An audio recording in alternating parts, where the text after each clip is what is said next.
nieces, nephew, cousins, aunties, uncles, abuelas, my dear and them, mama and them, everybody. Live every day like it's your last. Live every day like it's your last. I travel a lot for work.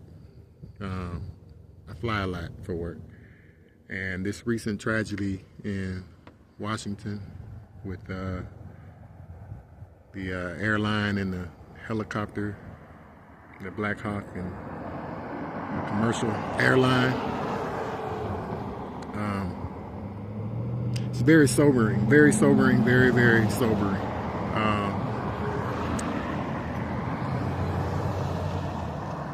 Everyone who's flown since then knows how sobering that is, because it could have been any one of us. It could happen on any flight. And so I was actually out of town when it happened, and I flew home 2 days later, and every bit of turbulence, you could cut the tension on the airplane with a knife. Every bit of turbulence.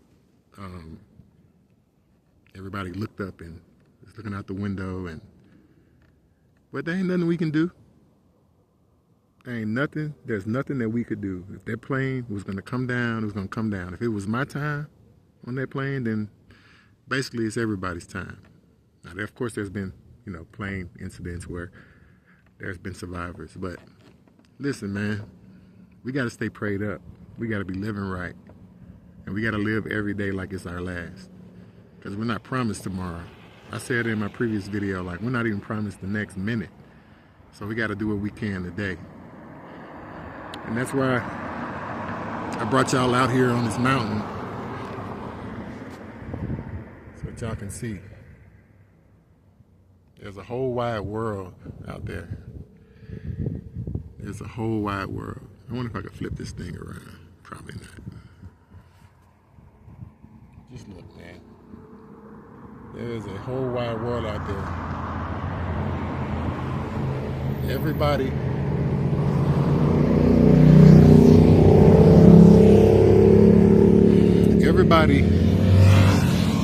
and I apologize for the noise. Everybody has their own stuff going on. There are people out there. There's probably out there in the midst of all those lights, there are probably 50 to 100 people who lost somebody today, or it was the worst day of their life. We are just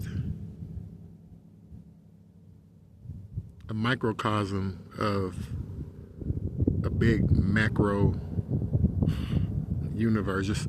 We're just a little piece of the things that go on. And we think our lives are so important. We think what we have going on is so important. And it is relatively. But then again, it's not. It's not. So why not?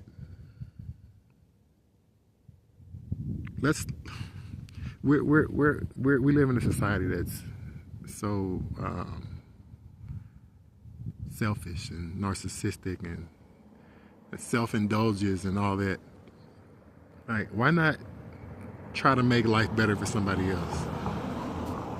Why not try to make an impact that might impact all these people? And here's the thing. You don't have to be famous. You don't have to be a big social media influencer. You don't have to be a government official. You don't have to be, you don't have to be significant by society's terms at all. But what you have to do is impact those that are in your circle, in your sphere of reality. So try to help other people out. Try to be a light to people that are in your surroundings. And from there, maybe those people will take inspiration from you and be a light to everybody in their surroundings. And so on. You ever seen the STD, the little STD pyramid where you have sex with one person who has an STD and then y'all go on about y'all business, and then y'all have 2 other partners, and those 2 other partners might have 3 other partners, and then by the time you get down to the bottom of the pyramid or the tree, it's like so many people, and it all started from that. So many people that could have been exposed to, you know, the STD or HIV or whatever, just from you two, like doing what y'all did. So, in the same way,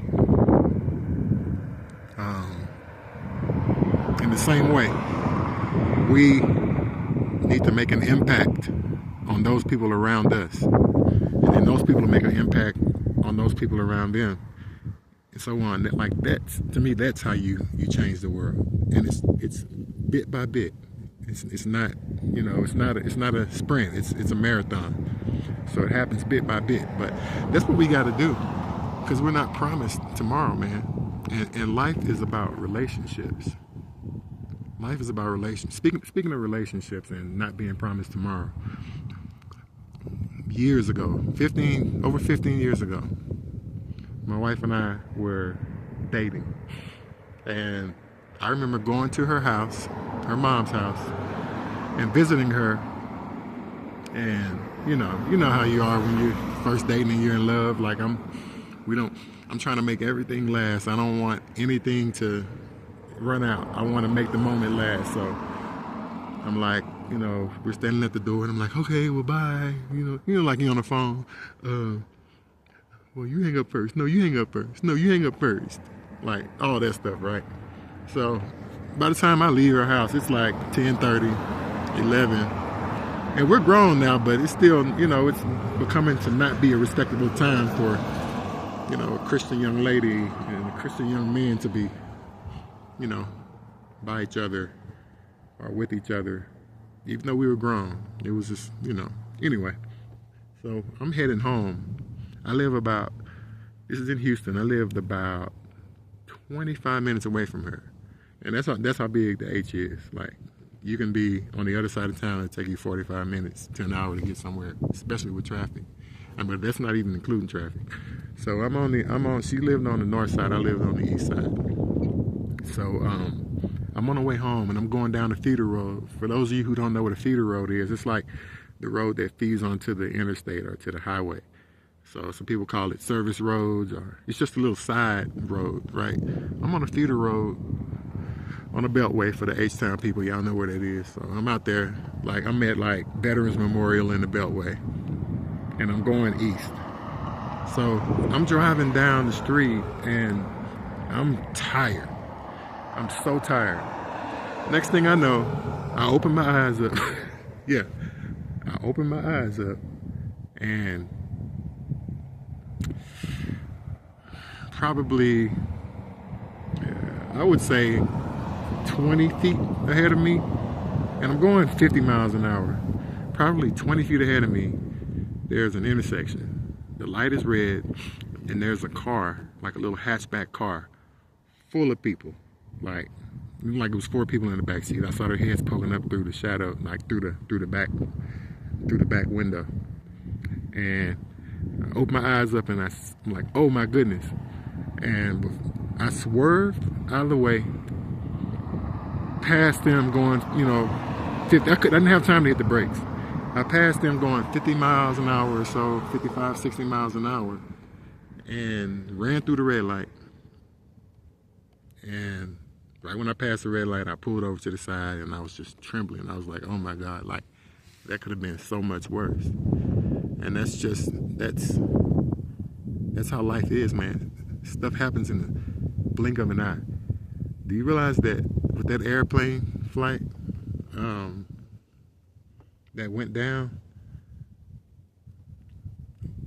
they say that depth perception, like when you're facing something that's coming towards you, you can't really tell how far away it is and how fast it's moving until it's right up on you.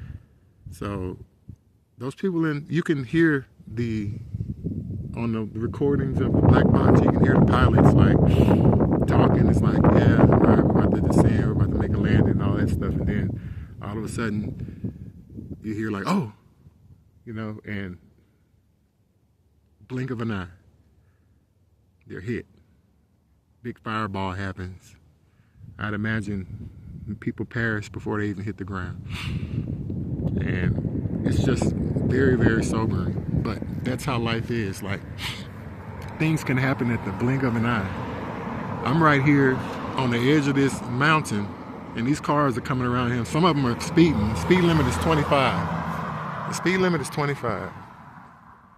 Look how close I am to that right there is the line of the road. Anybody could come around that corner. Anybody could come around that corner and do me in right now. We fly these airplanes. We don't know if the pilots have been drunk or drinking or whatever. Like, we don't know. There's so much that we don't have control over. But what we do have control over is how we conduct ourselves and how we live. So let's live each moment like it's our last, because we're not promised. And then when we're laying flat, prostrate in front of a church or wherever, chapel or in the morgue, like, people will have something good to say about us. Like, I don't believe anybody is alive for no reason. Even babies who perish early, or kids, teenagers who die from gun violence, or, like, nobody lives for no reason. And there is purpose in all these tragedies too. For one thing, I think it brings those of us who are believers closer to God and helps us to contemplate our mortality, because we're mortal beings and we're also immortal. Our souls are immortal, but we're mortal beings. This ain't nothing but flesh and bones. Like, you got people driving up and down the road, like they're invincible, like in these metal coffins, flying down the road like they're invincible, man. I don't know if y'all have ever seen any, like, people, mangled people from car wrecks, but that is a harrowing experience too. I was almost an EMT, but anyway, like, life is so fleeting. The Bible says that life is but a vapor that appeareth for a short while and vanisheth away. And if you smoke, you pull your little pipe or your little cigarette or your little vape or your cigar, you pull that out. You pull it and then you blow it out. Watch how fast that dissipates. And before you know it, it's gone. So let's let our lives have some meaning. Let that vapor stick around a little bit. Let that vapor be like weed smoke, right?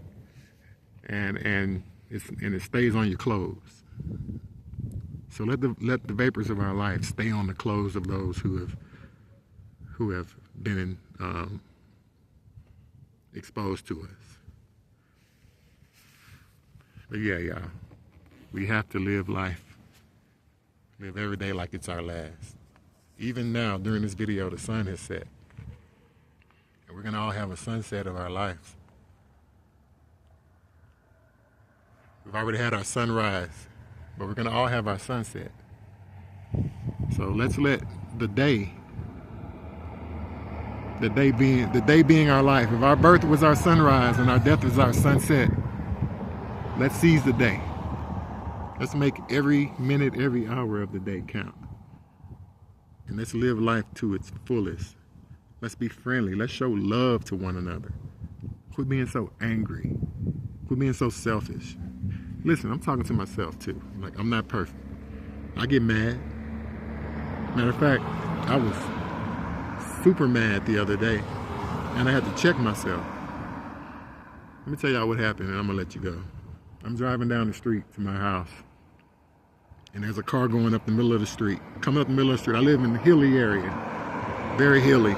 So I'm coming down the hill to my house, and there's a car, a red Dodge Caravan, license plate. Nah, but I have a license plate. But coming down the middle of the street, coming up the hill, flying. So if you're on top of the hill, you can't see who's coming down. You might see the lights flash, and you'll know somebody's coming. And if you're at the bottom of the hill, vice versa, same thing. came flying up the hill, and then I see the lights, so I know he sees my lights. I'm like, surely he's gonna move over to his right and let's drive like we got some sense. No, he keeps flying up the middle of the street. I run off the road, hit my brakes, honk my horn and hit my brakes simultaneously, and hit my neighbor across the street, diagonally across the street, hit their mailbox. And I bumped the mailbox. I didn't like total it, but I bumped it. And I was so mad, man. I was pissed. And I busted a U-turn. He kept riding. I busted a U-turn and you know, caught up with him. He had busted a left on the main street, jumped on the main street, ran up behind him, got his license plate, and I was so mad. I was like, but even in my anger, I don't really act like irrationally. But I pulled up on the side of him. I did. I rolled my window down. His window was down. I said, you know you ran me off the road just now, right? And he looked at me, and I said, you know you ran me off the road just right? I mean, just now, right? And he just looked at me kind of with a weird face, like, And I said, that's all right. I got your license plate. Expletive. So I get angry. We all get angry. But let's, 1, 2, 3, what's bothering me? Let's take a break before we act. Let's think before we act. If we're angry, 1, 2, 3, what's bothering me? 1, 2, 3, what's bothering me? Like, do something to chill out before you make an irrational choice. But yeah, y'all, let's live every day like it's our last. And hopefully we all have long, productive, beautiful, loving lives. But the fact of the matter is, some of the people watching this video, you know, they might die this year. I might die tomorrow. I hope not. But I want to be ready when I do. So the last thing I'm going to say is, if you don't have a personal relationship with Jesus, I recommend him. And that's the only person that's the only, like, I have lots of books, lots of spiritual books on different religions. I have a Quran in the house. I have a Book of Mormon.